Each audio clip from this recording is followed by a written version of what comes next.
Hello बच्चों, let's read the question and the question says haploid cells also undergo mitotic cell division give reason. तो हमारा यहाँ पे की कॉन्सेप्ट है माइटोसिस।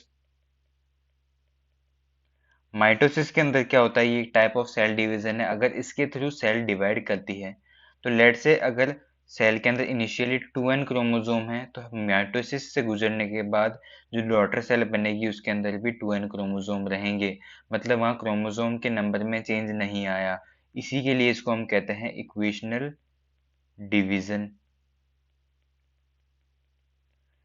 वहीं हमारी जो मियोसिस की प्रोसेस होती है उसके अंदर अगर इनिशियली 2n क्रोमोसोम है तो डॉटर सेल के अंदर सिर्फ n क्रोमोसोम रह जाता है, that is haploid daughter cells produce होती हैं। तो इसलिए हम मियोसिस को कहते हैं रिडक्शनल डिवीजन। माइटोसिस की बात करें तो इसके अंदर वेरिएशन नहीं आते हैं माइटोसिस के थ्रू, क्योंकि यहाँ पे क्रॉसिंग ओवर नहीं होता है। क्रॉसिंग ओवर नहीं होता है माइटोसिस के अंदर। मियोसिस के अंदर क्रॉसिंग ओवर होता है, जेनेटिक मटेरियल का एक्सचेंज होता है जिसकी वजह से मियोसिस के थ्रू वेरिएशन अराइज होते हैं। बट माइटोसिस के थ्रू वेरिएशन अराइज नहीं होते हैं। अब मान लेते हैं कि म्यूसिस जो है हमारे प्रोसेस उसके अंदर जितने भी क्रोमोसोम होंगे उसकी अगली स्टेज में हाफ क्रोमोसोम हो जाएंगे। बट अगर लेट से यहाँ पे 4n थे, म्यूसिस से गुजरा तो 2n हो गए, 2n से हो गया n।